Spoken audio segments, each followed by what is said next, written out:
என்று எதிர்பார்த்து காத்திருக்கிறோம். நீங்க தான் ஏதாவது செய்யணும் என்று எதிர்பார்த்து காத்திருக்கிறோம். நீர் சொன்ன வார்த்தைய பிடித்துக்கொண்டு, நீர் சொன்ன வார்த்தைய பிடித்துக்கொண்டு உங்க முகத்தைய நோக்கி இருக்கிறோம்.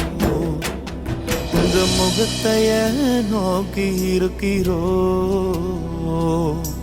அற்புதம் செய்யுங்கப்பா எங்க வாழ்க்கையில, உம்மை தான் நம்பி இருக்கோம் ஏசப்பா. அற்புதம் செய்யுங்கப்பா